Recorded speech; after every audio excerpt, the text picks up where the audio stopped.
ากคนแค้นเต็มทีอนาคตของลูกริบหรี่ความหวังที่มี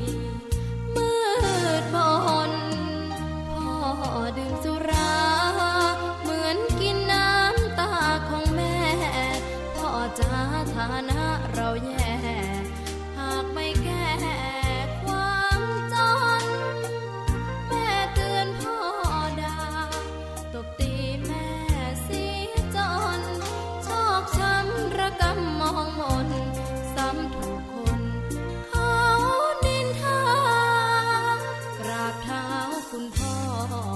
ลูกขอให้หยุดดื่มเหล้าหากมัวแต่เมาคนเขาย้ำหมิ่นเรื่อยมากลับตัวเสียใหม่กลับใจมาพัฒนาพ่อจ๋าจะมีคุณค่าเลิกดื่มสุราเลิกการพนัน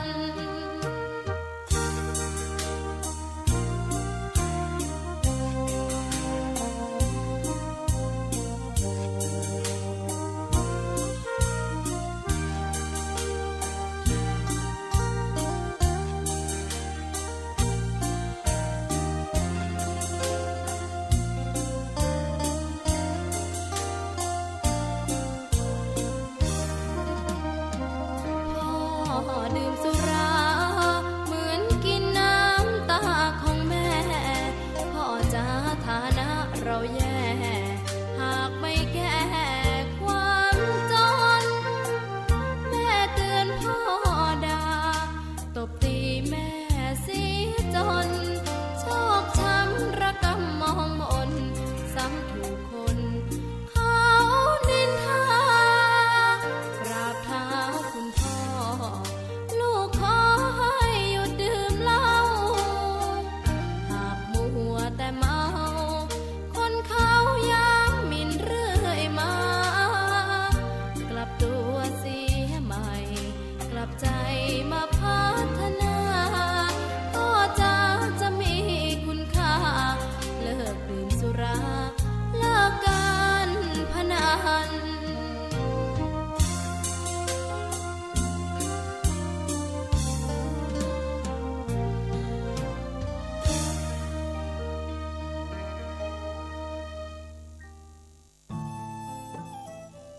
ท่านกำลังติดตามรับฟังสถานีวิทยุกระจายเสียงพระพุทธศาสนาแห่งชาติและสังคม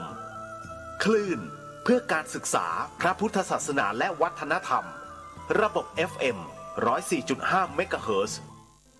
รายการต่อไปเป็นรายการคดีโลกคดีธรรม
วันขึ้น13 ค่ำเดือน 8วันนี้ตรงกับวันจันทร์ที่11 กรกฎาคมพระพุทธศักราช 2565 รายการคดีโลกคดีธรรมมาพบกับท่านผู้ฟังเป็นปกติทุกวันจันทร์ถึงวันศุกร์และวันเสาร์อาทิตย์ทางสถานีวิทยุแห่งนี้ท่านผู้ฟังสามารถดาวน์โหลดแอปพลิเคชันวิทยุพุทธศาสนาทั่วไทยไว้ในโทรศัพท์มือถือระบบ Android เพื่อติดตามรับฟังรายการนี้ได้ทุกวันแอปพลิเคชันนี้ถ้าใครบอกให้ผู้อื่นดาวน์โหลดผู้นั้นได้บุญขออนุโมทนาสาธุท่านสาธุชนทุกท่านเมื่อวานนี้ทางรายการได้มาตอกย้ำเนื้อหาที่เกี่ยวข้องกับความมั่นคงของพระพุทธศาสนาของเราอีกครั้งหนึ่งหลังจากที่ได้ปรารภถึงพระมหาอุเทนปัญญาปริทัศน์เป็นต้นที่ท่านได้มาอธิบายขยายความถึงแนวความคิดของกลุ่มบุคคลบางกลุ่มบางพวกที่ไม่ต้องการให้ญาติโยมพุทธบริษัทของเรานั้นอุดหนุนส่งเสริมพระภิกษุสามเณรด้วยการบริจาคปัจจัยหรือถวายปัจจัยที่เป็นเงินเป็นธนบัตรนี่แหละให้พระสงฆ์สามเณรเขาอ้างว่าผิดพระวินัยญาติโยมสาธุชนทุกท่านไม่ใช่เพียงแค่นั้นนอกจากเขาอ้างว่าผิดพระวินัยแล้วยกพระวินัยข้อนี้ขึ้นมากล่าวโจมตีพระสงฆ์และญาติโยมผู้ถวายปัจจัยแล้วเนี่ยเขายังกล่าวหาพระสงฆ์ที่รับเงินญาติโยมเนี่ยว่าเป็นพวกมหาโจรแล้วกล่าวหาญาติโยมที่ถวายปัจจัยพระเนรเนี่ยว่าเป็นคนบาปคำพูดนี้ชุดคำพูดนี้ถ้าหากว่าเราปล่อยให้เลยผ่านไปเฉยๆโดยที่ไม่ฉุกคิดไม่พิจารณาให้ละเอียดรอบคอบแล้วเนี่ยพวกเราจะตกเป็นเหยื่อของคำพูดชุดนี้ตกเป็นทาสของคำพูดชุดนี้ไปทั้งหมดและทีนี้แหละการดำเนินกิจการทางพระพุทธศาสนาของเราที่ต้องอาศัยปัจจัยอาศัยอะไรต่างๆที่มีความจำเป็นนั้นมันก็จะสะดุดหยุดลงทันทีกิจการของพระศาสนาก็จะเดินหน้าต่อไปไม่ได้นี่คือสิ่งที่เราจะต้องคิดให้ละเอียดลึกซึ้งมองให้เห็นถึงอนาคตข้างหน้าให้ชัดเจนทีนี้ใครล่ะที่จะพูดเรื่องนี้ให้เราฟังได้อย่างชัดเจนแจ่มแจ้งถ้าไม่ใช่พระสงฆ์ที่ท่านมีความรู้มีความสามารถมีประสบการณ์ในทางพระพุทธศาสนาเราก็ต้องฟังครูบาอาจารย์เหล่านี้นี่แหละที่ท่านมีทั้งความรู้ความสามารถด้านอักษรภาษามีความรู้ความสามารถในเชิงวิเคราะห์สถานการณ์ทั้งหลายที่เกิดขึ้นเหล่านั้นให้เราได้ฟังอาตมาภาพเองเมื่อได้เปิดฟังคลิปเสียงของพระมหาอุเทนปัญญาปริทัศน์ที่กล่าวถึงเรื่องราวเหล่านี้แล้วอาตมาภาพเห็นว่าท่านพระมหาอุเทนปัญญาปริทัศน์นั้นพูดไม่ได้ผิดและเป็นประโยชน์ต่อพระพุทธศาสนามากกว่าก็เลยหยิบยกเนื้อหาของพระมหาอุเทนปัญญาปริทัศน์เป็นต้นมาเผยแพร่ให้เราท่านทั้งหลายได้สดับรับฟังกันเพื่อให้เรานั้นได้พิจารณาตามเหตุตามผลที่ท่านได้นำมากล่าวไม่ได้มีเจตนาที่จะไปทำร้ายใครกล่าวร้ายใครเลยแต่เพราะมันมีเหตุร้ายในลักษณะดังกล่าวเบื้องต้นเกิดขึ้นในแวดวงพระพุทธศาสนาของเราอาตมาภาพก็ต้องมานำเสนอเนื้อหาที่เป็นการแก้ไข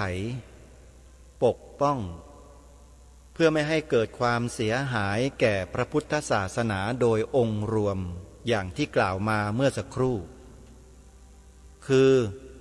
ไม่ให้เกิดการต่อต้านไม่ให้เกิดการทะเลาะเบาะแว้งไม่ให้เกิดการเสื่อมศรัทธาไม่ให้เกิดการหยุดส่งเสริมพระพุทธศาสนาถามว่าการกระทำเช่นนี้เป็นการไปทำลายใครทำร้ายใครกล่าวร้ายใครหรือเปล่าท่านผู้ฟังต้องคิดให้รอบคอบก่อนที่จะไปเชื่อไปฟังใครอื่นที่กำลังกล่าวหาโจมตีรายการคดีโลกคดีธรรมเป็นต้นกล่าวหาใส่ร้ายโจมตีพระมหาอุเทนปัญญาปริทัศน์เป็นต้นเราอย่าเพิ่งไปหลงเชื่อฟังความให้รอบด้านศึกษาให้ดีให้มีสติมีสัมปชัญญะ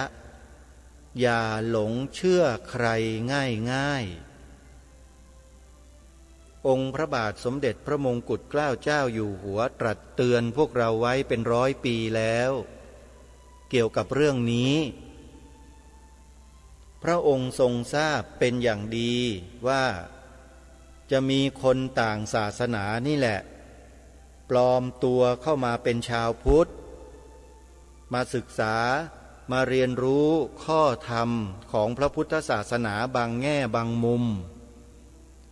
ซึ่งเป็นข้อธรรมที่ชาวพุทธถกเถียงไม่ได้ฟังแล้วต้องยอมรับโดยประการเดียวเขาก็มาศึกษาเรียนรู้ในส่วนนี้แหละเป็นพิเศษเพื่อนำมาดักคอชาวพุทธที่จะโต้เถียงกับเขาในเรื่องต่างๆซึ่งเรื่องนี้พระมหาอุเทนปัญญาปริทัศน์เป็นต้นท่านจับทางคนพวกนี้ได้ท่านก็เลยไม่ได้ใส่ใจในเรื่องสิ่งที่เขาตั้งความมุ่งหวังไว้ก็คือนำเอาหลักธรรมชั้นสูงของพระพุทธเจ้ามาทำการศึกษาเล่าเรียนมาเผยแพร่ให้เกิดความชำนาญชำนิช่ำชองท่านพระมหาอุเทนไม่ได้สนใจเรื่องนั้นแต่พระอาจารย์มหาอุเทนสนใจเรื่องที่ว่าคนเหล่านี้ทำไมจึงกล่าวร้ายทำร้ายพระสงฆ์ในพระพุทธศาสนาเนืองนิดโดยอ้างพระวินัยของพระพุทธเจ้ามาทำลายตรงนี้ต่างหากที่พระมหาอุเทนท่านสงสัยแล้วท่านก็ทำการศึกษาทำการพิจารณาด้วยสติด้วยปัญญาของท่านที่ได้ทำการบ่มเพาะมาทั้งภาคปริยัติและภาคปฏิบัติจนกระทั่งพบเจอต้นตอของปัญหาโดยมีการอนุโลมปฏิโลมไปตามคำกล่าวหาของคนพวกนี้จนกระทั่งเจอสาเหตุและเป้าหมายของพวกเขาก็เป็นการใช้การวิเคราะห์ตามเหตุตามปัจจัยที่องค์สมเด็จพระสัมมาสัมพุทธเจ้าตรัสสอนไว้ในคัมภีร์นั่นแหละซึ่งก็มีอยู่จริง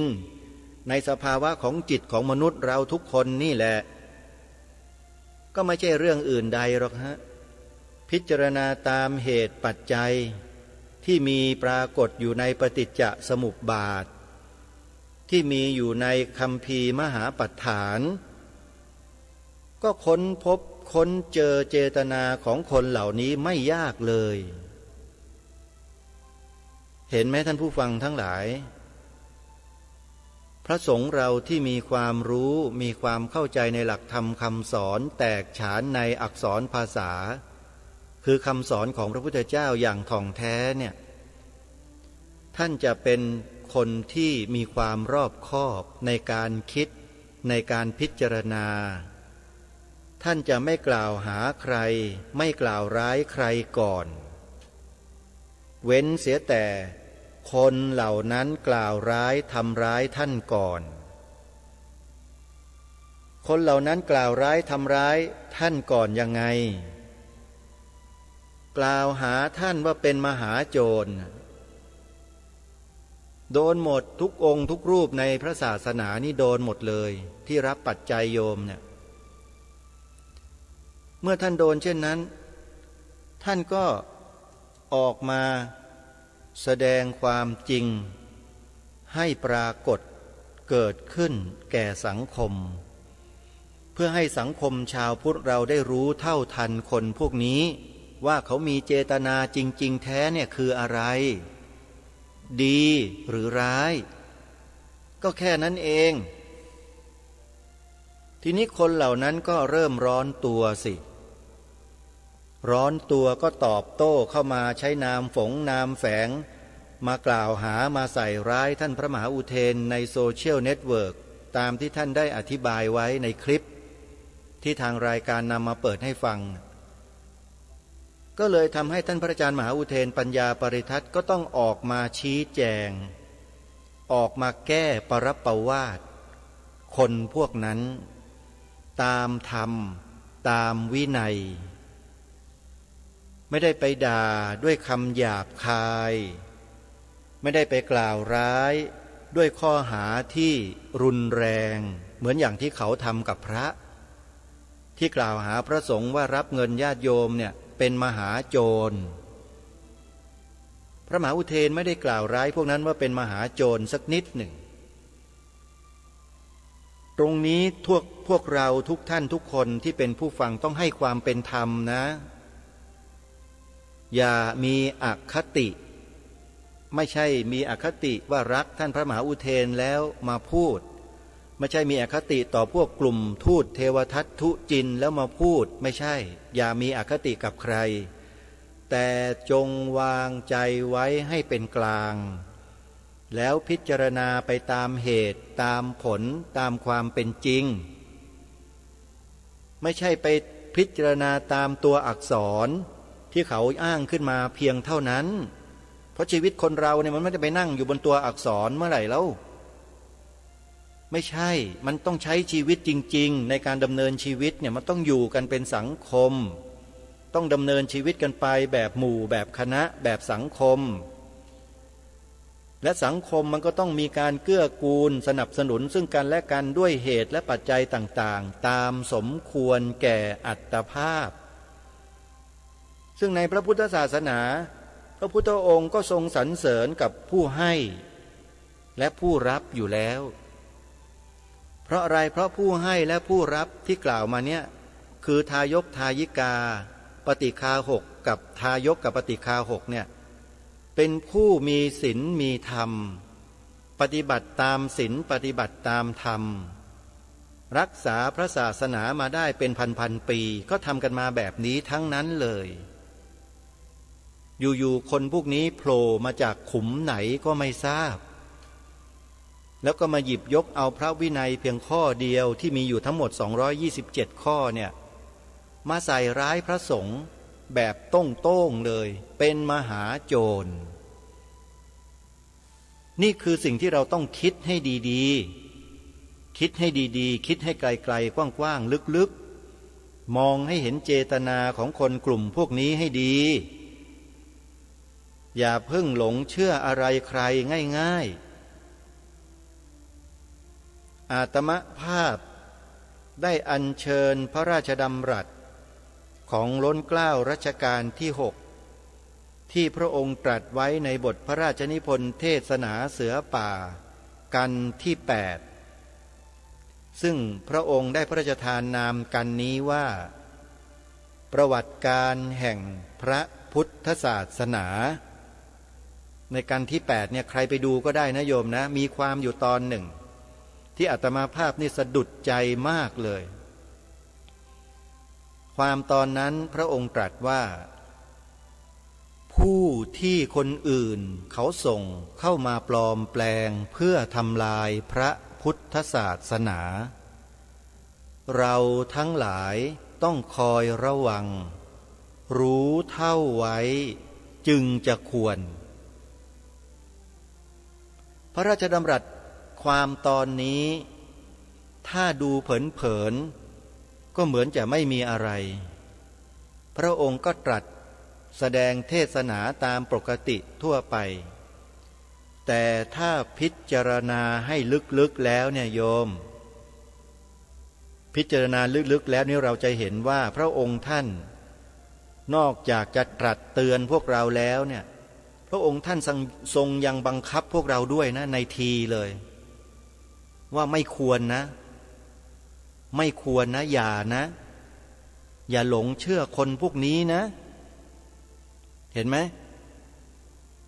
ผู้ที่คนอื่นเขาส่งเข้ามาปลอมแปลงเพื่อทำลายพระพุทธศาสนาเราทั้งหลายต้องคอยระวังต้องคำว่าต้องเห็นไหมฮะบังคับแล้วคำนี้คือคำบังคับต้องคอยระวังรู้เท่าไว้จึงจะควร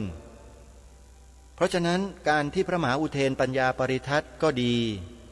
พระเดชพระคุณท่านเจ้าคุณพระธรรมเมธาพรระแบบทิตยาโนก็ดีท่านเจ้าพระคุณสมเด็จพระพุทธโฆษาจารย์ปอประยุตโตก็ดีท่านพระอาจารย์วิทยากิจจวิชโชลูกศิษย์หลวงตามหาบัวก็ดีที่รายการคดีโลกคดีธรรมนำคลิปเสียงของท่านและบทความของท่านมาเปิดออกทางรายการมาอ่านให้ฟังทางรายการก็ดีจึงเป็นสิ่งที่เราต้องฟังและทำความเข้าใจให้ถ่องแท้ด้วยสติด้วยปัญญาด้วยความไม่มีอคติถ้าใครมีอคติไปหลงเชื่อคนพวกนั้นอยู่แล้วไปยอยกกันอยู่ไปอวยกันอยู่เนี่ยโยมมาฟังก็ไม่มีความหมายหรอกเพราะมันไม่เข้าไปสู่สมองโยมหรอกแล้วเข้าไปสู่ใจนั้นไม่ต้องพูดถึงเลยมันเข้าไม่ได้เพราะมันถูกปิดกั้นเพราะคนพวกนั้นปิดกั้นพวกท่านหมดแล้วเพราะท่านเชื่ออย่างเดียวว่าไม่ต้องถวายเงินพระไม่ต้องรับเงินจะเป็นสิ่งที่ดีจะทำให้พระศาสนานี้ไปได้ก็พวกคุณไปปิดประตูเชื่อกันแบบนี้นี่ไงเพราะฉะนั้นไม่ต้องกังวลไม่ต้องห่วงนะโยมว่าพวกอาตมาภาพเนี่ยจะมาทำลายพระพุทธศาสนาเนี่ยโยมไม่ต้องห่วงเลยถ้าเราอาตมาภาพที่มีครูบาอาจารย์อุปชาอาจารย์ทั้งโคตรทั้งปู่ย่าตาทวดที่รักษาพระศาสนามาได้ด้วยวิธีนี้ถ้าเขาทำเลวทำแบบนี้เขาเรียกว่าการทำเลวทำลายพระศาสนาป่านนี้อาตมาภาพก็ไม่ได้มานั่งพูดอยู่อย่างนี้หรอกจริงไหมเล่าก็ท่านก็ทำกันมาแบบนี้เป็นวัฒนธรรมประเพณีของประเทศไทยของเราก็ทำกันมาแบบนี้ตลอดมีกิจนิมนต์ก็ไปญาติโยมก็ถวายซองปัจจัยมาเป็นค่าพาหนะค่าน้ำค่าไฟค่าปัจจัยอื่นๆที่มีความจำเป็นในการครองสมณเพศบางส่วนก็ไปดูแลพ่อดูแลแม่ซึ่งพระพุทธเจ้าก็ทรงอนุญาตอยู่แล้วอย่างอาตมาภาพเนี่ยดูแลบิดาจนกระทั่งมรณภาพคาอ้อมแขนบวชเป็นพระดูแลโยมแม่อยู่ทุกวันโยมว่าอาตมาไม่ได้ใช้เงินเหรอเนี่ยโยมคิดดูสิไปซื้อยาเนี่ยเอาข้าวสุกกับแกงกับไข่ต้มที่โยมถวายใส่บาตรเอาไปแลกกับยาที่โรงพยาบาลหรือร้านขายยาเขาเอาไหมเล่าคิดตรงนี้ให้ดีๆสิคิดให้ดีก่อนที่เราจะไปเชื่อคนพวกนั้นน่ะมันทำไม่ได้ใช่ไหมเล่าอ้าวอาตมามีโยมปวารณาเหรอมีโยมที่เขามีเงินเขาจะมาช่วยเหรอมีที่ไหนล่ะบิณฑบาตวันหนึ่งโยมก็ใส่แต่อาหารพอใส่ปัจจัยหน่อยพวกนี้ก็เที่ยวไปโพลธนาไปว่าไปกล่าวร้ายใส่ร้ายว่าเป็นมหาโจรพระก็เลยไม่ได้ปัจจัยมาดูแลบิดามารดามาจ่ายเป็นค่าสาธารณูปโภคที่ต้องใช้จ่ายแล้วถามว่าพระศาสนาจะเดินไปได้ไหมโยมไปไม่ได้เลยฮะเพราะฉะนั้นใครก็ตามนะท่านผู้ฟังจำไว้ที่ไปพูดในลักษณะดังกล่าวกล่าวหาพระสงฆ์เราที่รับเงินรับปัจจัยญาติโยมว่าเป็นโจรเป็นมหาโจรเนี่ยคนพวกนั้นนะคือศัตรูของพวกเรานะอาตมาภาพขอพูดตรงนี้เลยมันไม่ได้มีความปรารถนาดีต่อพวกเราชาวพุทธเลยมันแค่แอบอ้างเข้ามาสวมรอยเข้ามาเป็นชาวพุทธมาเป็นพระสงฆ์ในพระศาสนาเท่านั้นเองรัชกาลที่6ตรัสเตือนไว้ชัดผู้ที่คนอื่นเขาส่งเข้ามาปลอมแปลงเพื่อทำลายพระพุทธศาสนาเราทั้งหลายต้องคอยระวังรู้เท่าไว้จึงจะควร เห็นไหมพวกไหนบ้างล่ะพวกไหนบ้างพระมหาอุเทนปัญญาปริทัศน์ก็เฉลยแล้วพระเดชพระคุณท่านเจ้าคุณพระธรรมเมธาพรพระแบบทิตยาโนก็เฉลยแล้วท่านพระอาจารย์วิทยากิจจาวิชโชลูกศิษย์หลวงตามหาบัวก็เฉลยแล้วพระเดชพระคุณท่านเจ้าพระคุณสมเด็จพระพุทธโฆษาจารย์ปอประยุตโตก็เฉลยแล้วยังจะสงสัยอะไรอาตมาอีกล่ะจะสงสัยอะไรกันอีกโยมทำหน้าที่ของอุบาสกอุบาสิกาของชาวพุทธต่อไปเถอะให้เหมือนเดิมนั่นแหละบำรุงส่งเสริมพระภิกษุสงฆ์สามเณรให้ท่านอยู่เพื่อเผยแผ่พระศาสนาทำกิจพระศาสนากันต่อไปเถอะโยมอย่าไปหลงเชื่อพวกทูตเทวทัตทุจินกันต่อไปอีกอย่าไปหลงเชื่อพวกลูกหลานนางจินจมานวิกากันต่อไปอีกเลยจะเสียเวลาเปล่าและจะทำให้พระศาสนาเราไปไม่รอดนะโยมนะอาตมาภาพนั้นมีแต่เจตนาและความหวังดีไม่มีความหวังร้ายและเจตนาร้ายต่อคนพวกนี้เลยมันน่าสงสารมากกว่าเพราะชีวิตในเบื้องหน้าของเขาที่ตายจากกายนี้ไปแล้วเนี่ยแน่นอนฮะอบายภูมิเป็นที่หวังทั้งนั้นเลยคนพวกนี้นะอาตมาภาพเดาไว้เลยดูหน้าตาก็รู้แล้วเวลาพูดเวลาจาเจตนาข้างในจิตมันมองเห็นอยู่ถึงแม้จะพยายามที่จะทำตัวเองดัดเสียงตัวเองให้ดูดียังไงก็ตามจะแต่งตัวให้มันทันสมัยให้มันดูภูมิฐานแค่ไหนก็ตามมันก็เป็นแค่เปลือกนอก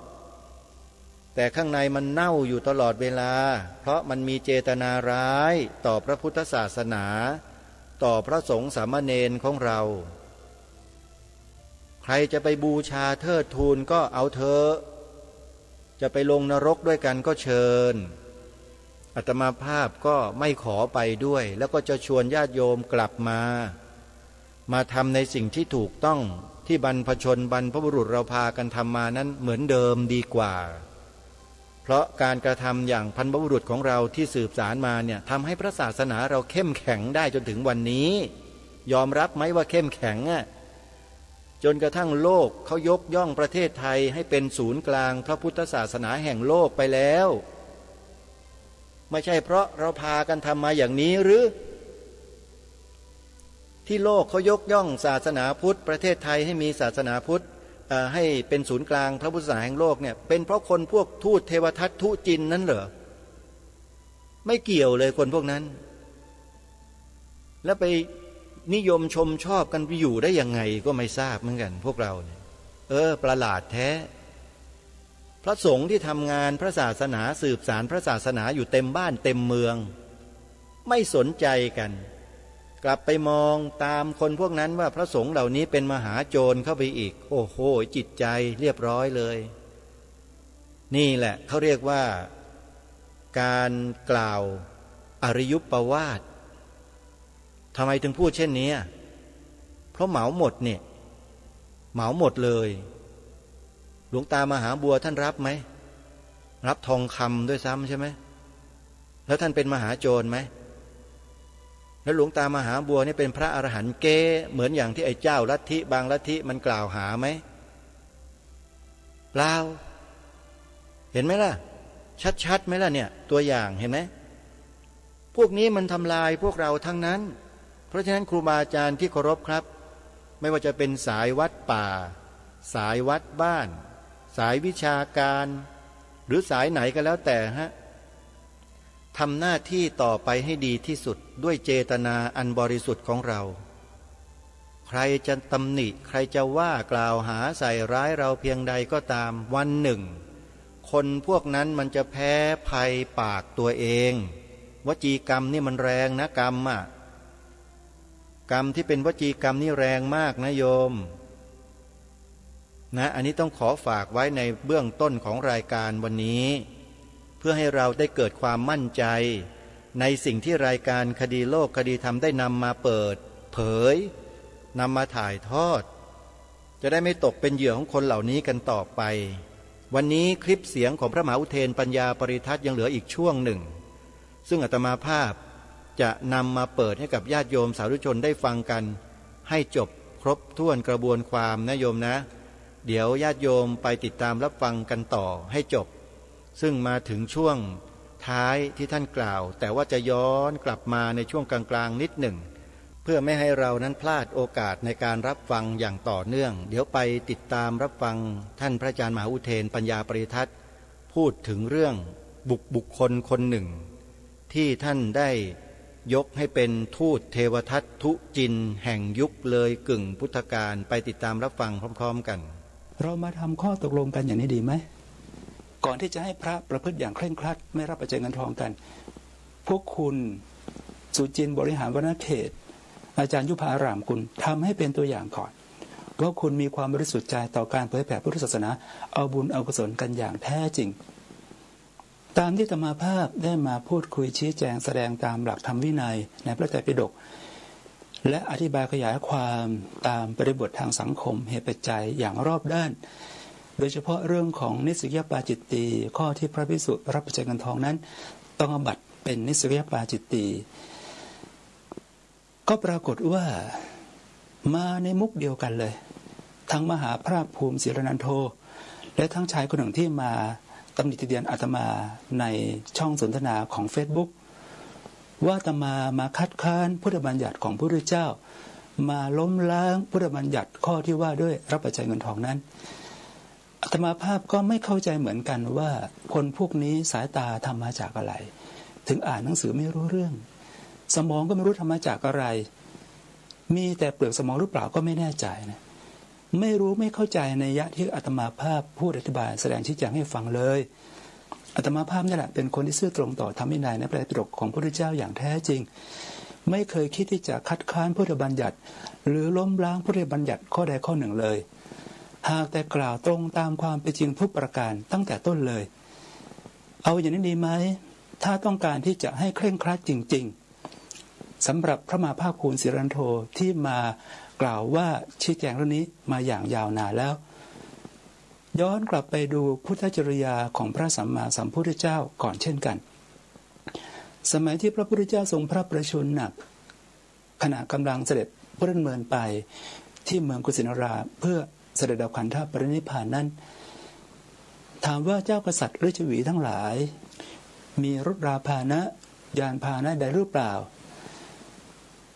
ตอบว่าย่อมมีอย่างแน่นอนและถามว่าเจ้ากษัตริย์ฤาษีวีในเมืองไผ่สาลีทั้งหลายเหล่านั้นจะไม่คิดเลยหรือว่า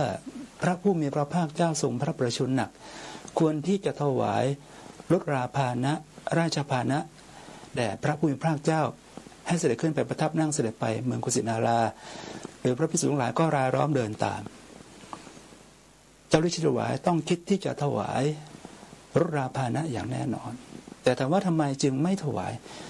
เพราะรู้ทั้งรู้ว่าแม้ถวายไปพระพุทธเจ้าก็ไม่เสด็จขึ้นไปประทับนั่งเสด็จไปที่เมืองกุสินาราถ้าเกิดพระพุทธเจ้ารับถวายเสด็จขึ้นไปประทับนั่งที่รถราพาหนะนั้นไปกุสินารารับรองเลยว่าพระภิกษุในชั้นหลังนี้เละกันเลยนะจะได้ข้ออ้างว่าแม้แต่พระพุทธเจ้าก็เสด็จขึ้นไปประทับนั่งบนราชพาหนะนั้นถามว่าทำไมจึงไม่เสด็จขึ้นไปประทับนั่งบนรถราพาหนะนั้นก็เพราะว่ารถราพาหนะนั้นต้องแลกมาด้วยเงินทองต้องจ้างนายช่างให้มาทำรถราพาหนะด้วยเงินทองจำนวนมากจึงจะสำเร็จได้สิ่งที่สำเร็จมาด้วยเงินหรือทองนั้นแน่นอนว่าพระพุทธเจ้าพระอริยสงฆ์ไม่ประสงค์ที่จะไปแตะต้องเพราะมันเป็นวัตถุนามาตของมีค่ามีราคาแล้วก็จะเกิดอันตรายในภายหลังถ้าหากว่าครอบครองเอาไว้อยู่ดังกล่าวมานี้ถ้าเช่นนั้น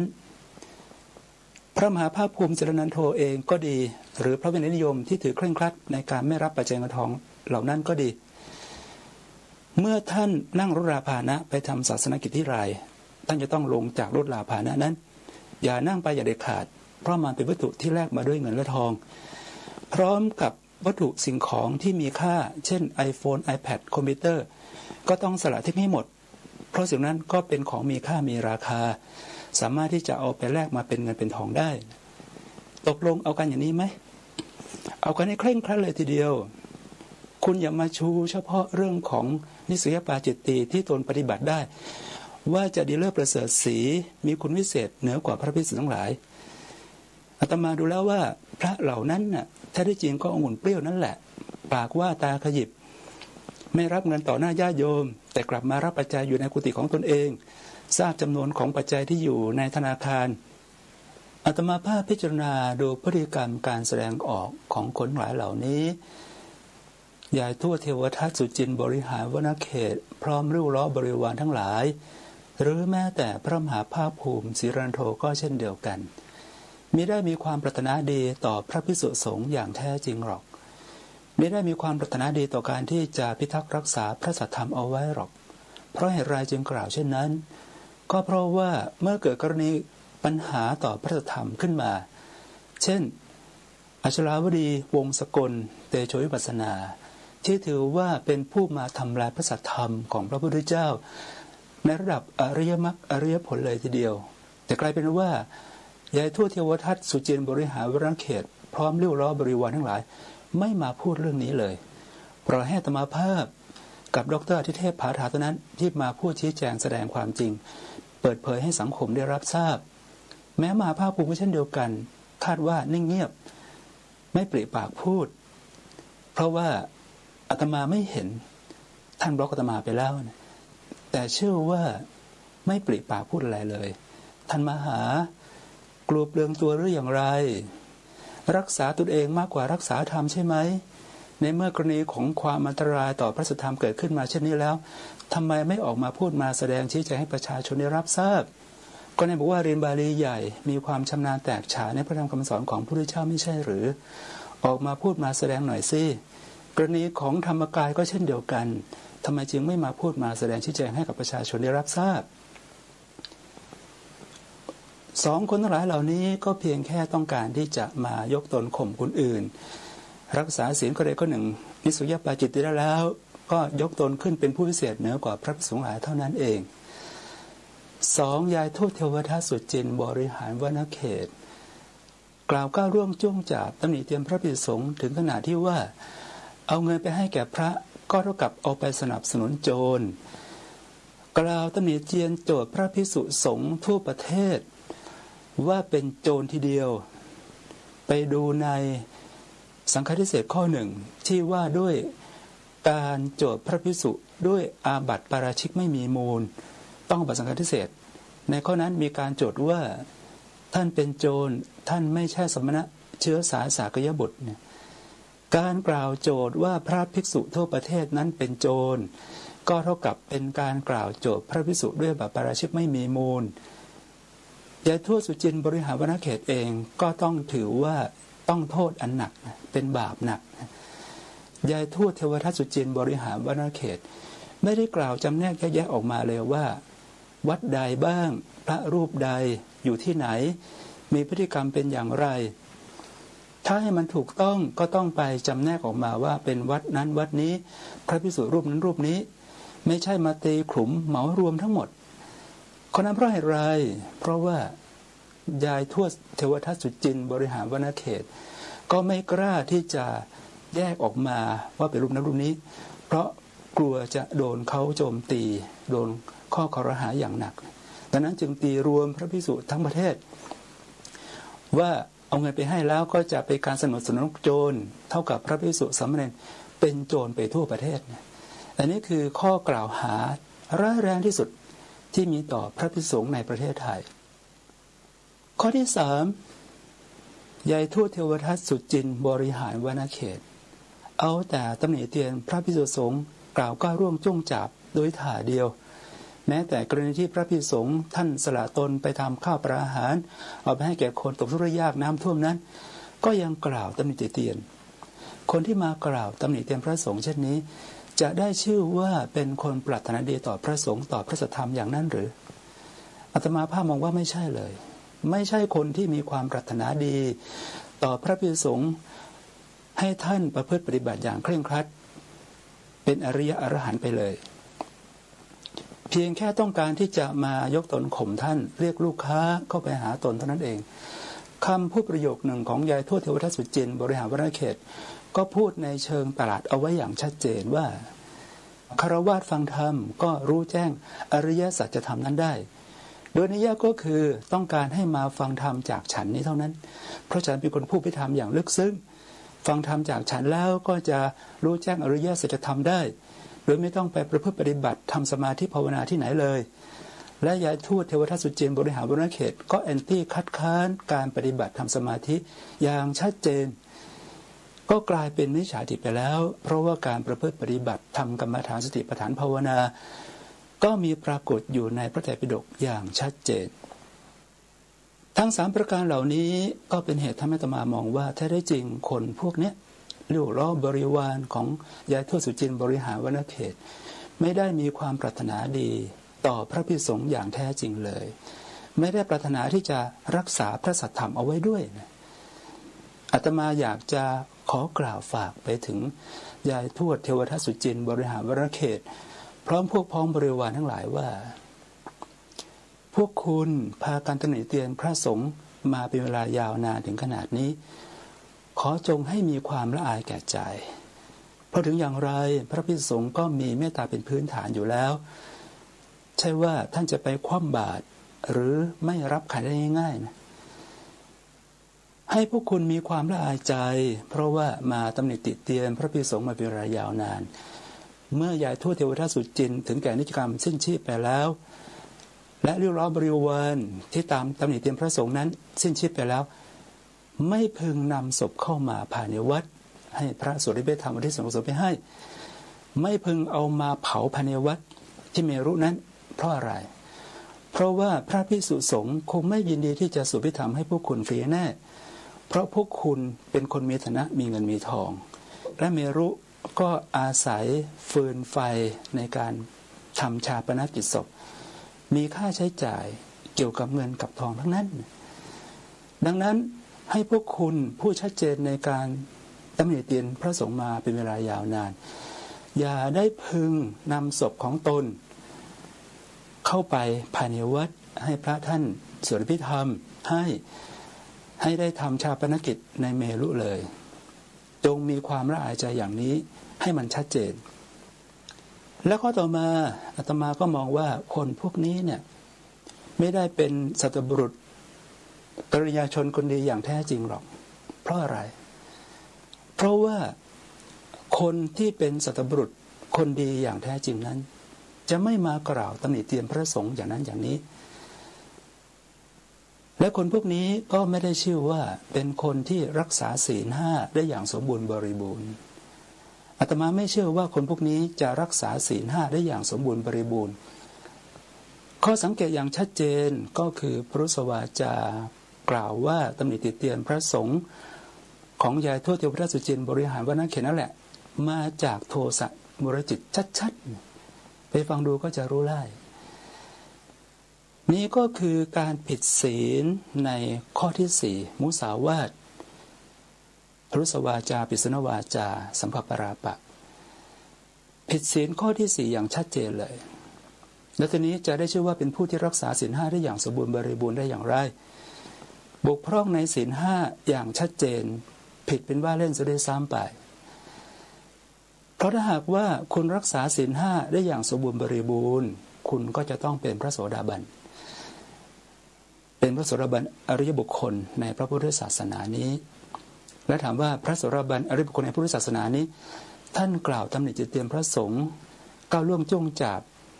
พระภิกษุสงฆ์หรือไม่พระโสดาบันบุคคลที่เป็นฆราวาสยังกล้มกราบไหว้กุลบุตรผู้บวชเป็นพระภิกษุนุ่งครองผ้ากาสาวพัสในวันนั้นเลยขณะที่ท่านเป็นปุถุชนแท้ๆพระอริยบุคคลโสดาบันก็ยังกล้มกราบไหว้พระภิกษุผู้เป็นปุถุชนนั้นซึ่งบวชภายในวันนั้นเพราะอะไรเพราะว่าพระภิกษุนั้นเป็นอุดมเพศเป็นเพศที่ยิ่งกว่าหีนเพศของคฤหัสถ์ซึ่งเป็นเพศที่ต่ำและที่สำคัญคือผ้ากาสาวพัสย้อมน้ำฝาดแม้ที่อาตมานุ่งห่มนี้ก็เป็นผ้ามาจากกาสี ที่สืบทอดการย้อมตัดเย็บมาเป็นเวลายาวนานเป็นธงชัยของพระอรหันต์แล้วพระภิกษุที่มานุ่งห่มครองนี้ก็ถือว่าสืบเนื่องมาจากพระอริยสงฆ์ในพระรัตนตรัยที่นุ่งห่มจีวรผ้ากาสาวพัสนี้เช่นเดียวกันดังนั้นการที่มาตำหนิติเตียนพระภิกษุสงฆ์แม้เป็นปุถุชนในภายหลังนี้ก็ได้ชื่อว่าเป็นการตำหนิเตียนพระกาสาวพัสที่สืบเนื่องมาจากอริยสงฆ์นับเนื่องอยู่ในพระรัตนตรัยนั้นแล้วถามว่าพระอริยบุคคลโสดาบันเขาทำกันอย่างนี้เหรอเขาไม่ได้ทำกันอย่างนี้เขาไม่ได้เตรียมพระภิกษุสงฆ์กันอย่างนี้อันนี้ให้พึงทำความเข้าใจด้วยตัวคุณก็ปรารถนาที่จะให้พระประพฤติปฏิบัติอริยะเป็นพระอรหันต์อย่างเคร่งครัดแต่ถามว่าตัวคุณนั่นแหละศีลห้าครบบริบูรณ์หรือไม่ยังบกพร่องกระพร่องกระแพร่งผิดเป็นว่าเล่นไม่ใช่หรือดังนั้นทำตนให้มันดีก่อนเถิดอาตมาภาพก็อยากจะทำนายว่าคนเหล่านี้เนี่ยที่เรียนพิธรรมมาบอกว่าตนลึกซึ้งในธรรมอย่างแท้จริงนั้นตายไปในภายภาคหน้าจะต้องเกิดเป็นปลากระบินปากเน่าปากเหม็นอย่างแน่นอนเพราะว่าเอาแต่มาตำหนิติเตียนพระภิกษุสงฆ์เป็นเวลายาวนานแล้วตามที่อาตมาภาพได้แสดงธรรมประจำวันพระธรรมสวนะวันพระธรรมสวนะนี้แรม15 ค่ำเดือน 4 ปีรากาตรงกับวันศุกร์ที่ 16 มีนาคม พุทธศักราช 2561 ก็พอสมควรแก่เวลาขอสมยุติลงคงไว้แต่เพียงเท่านี้ขอความเจริญงอกงามในพระสัทธรรม3พระปริยัติสัทธรรมพระปฏิบัติสัทธรรมและพระปฏิเวทสัทธรรมจงบังเกิดมีแด่ท่านสาธุชนทุกคนทุกท่านและขอให้เจริญงอกงามร่มเย็นในร่มเงาพุทธศาสนาไปตราบชั่วกาลนานเอวังก็มีด้วยประกาศพระชนม์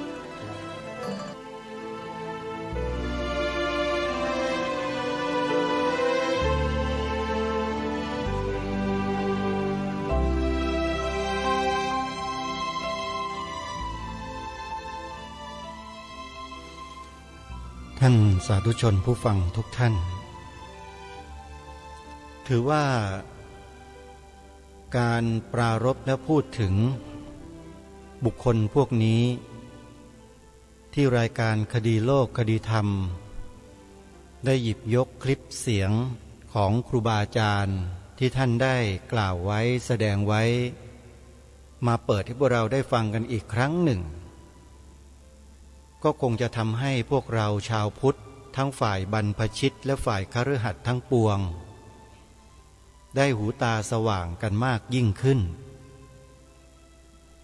การที่คนเหล่านี้หยิบยกพระวินัยเพียงข้อเดียวมากล่าวร้ายโจมตีพระสงฆ์ให้เกิดความเสื่อมเสียทั้งสังฆมณฑลเพื่อหวังผลไม่ให้เกิดการทำนุบำรุงพระภิกษุสงฆ์ต่อไปได้ด้วยเจตนาอันเลวร้ายขนาดนี้เนี่ยถ้าหากว่าเราชาวพุทธไม่รู้ไม่เข้าใจอาตมาภาพก็คิดว่าพระศาสนาในประเทศไทยก็คงจะอัสดงลงอีกไม่ช้าแน่ถ้าหากไม่ยอมทำความเข้าใจให้ถูกต้องตรงกันในข้อนี้แล้วหันไปเห็นคนเหล่านั้นดีและไปเข้าข้างเขาเนี่ยศาสนาพุทธในเมืองไทยอัสดงแน่เพราะจะไม่มีใครมาบวชเพราะบวชแล้วอยู่ลำบากอยู่ยากพระพุทธเจ้าไม่ได้ตรัสสอนให้พระสงฆ์หนีสังคมทรงอนุญาตให้นำอาหารบิณฑบาตมาเลี้ยงพ่อเลี้ยงแม่ตัวเองได้โดยไม่ต้องรอคำสั่งใครทรงอนุญาตให้ถึงขนาดนั้นโยมเพราะฉะนั้นสิ่งที่ญาติโยมทำอยู่ดูแลพระสงฆ์อยู่ช่วยเหลือกันอยู่จึงเป็นประโยชน์ในวงกว้างแน่นอนไม่เสียหายอะไรเลยแต่คนที่ทำให้พวกเราเสื่อมเสียคือคนพวกนั้น ก็เป็นอันว่าครบถ้วนกระบวนความในเรื่องนี้คงไม่ต้องมากล่าวอะไรเพิ่มเติมอีกเพราะนี่ก็ใกล้จะเข้าพรรษาอยู่แล้วอาตมาภาพไม่อยากจะกวนสมาธิของญาติโยมที่จะเข้าสู่ภาคปฏิบัติตลอดทั้ง3 เดือนตั้งแต่วันที่14 กรกฎาคมเป็นต้นไปซึ่งเป็นวันเข้าพรรษาวันที่13นี้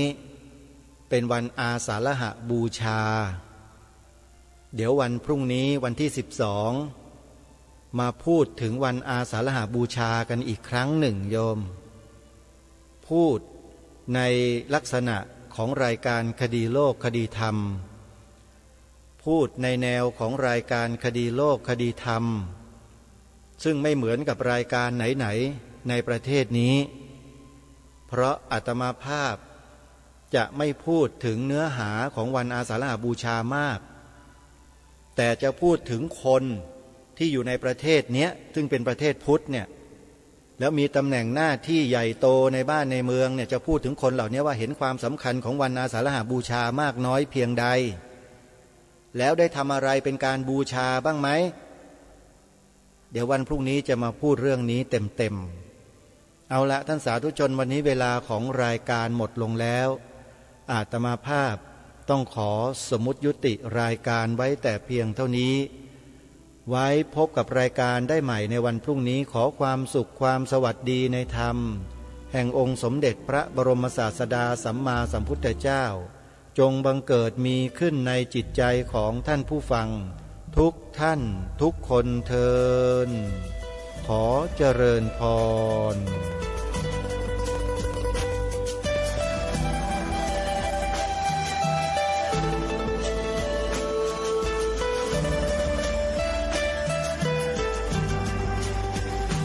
กล้าคิดก็ต้องกล้าทำอย่ากลัวถ้าทำความดีเป็นศึกษาปัญหาให้ทันท่วงทีเมืองไทยจะพัฒนากว่านี้รายการดีๆคดีโล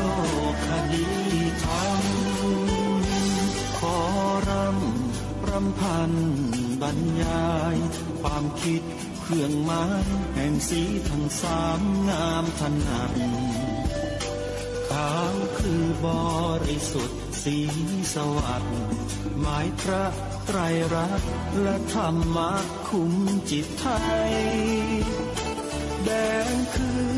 โลหิตเราใสซึ่งยอมสละได้เพื่อรักษาชาติศาสนาน้ำเงิน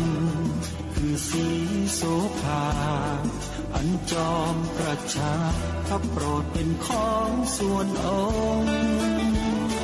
จับริ้วเข้าเป็นไตรรงค์จึงเป็นสีธงที่รักแห่งเราชาวไทยทหารอวตารนำไปยงยุทธวิชัยวิชิตก็ชูเกียรติสยามประเทศไทยที่เจริญมั่นคงมาได้จนถึงทุกวันนี้มิได้เกิดขึ้นจากความหวาดกลัวอย่างพลาดเผาแต่บรรพบุรุษไทยของเราทุกยุคทุกสมัยล้วนแต่มีความกล้าหาญและชาญฉลาดปกป้องเอกราชสร้างชาติให้เกิดความมั่นคงโดยมีธงแห่งพระไตรรัตน์เป็นเครื่องนำชัยจึงเป็นที่มาที่ไปของรายการคดีโลกคดีธรรมกล้าคิดก็ต้องกล้าทำอย่ากลัวถ้าทำความดีเร่งศึกษาปัญหาให้ทันท่วงทีเมืองไทยจะพัฒนากว่านี้รายการดีๆคดีโลกคดีธรรมรายการดีๆคดีโลกคดีธรรม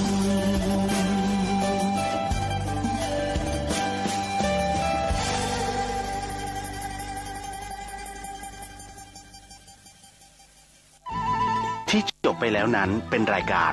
คดีโลกคดีธรรมดำเนินรายการโดยพระครูประหลัดนรงค์ฤทธิ์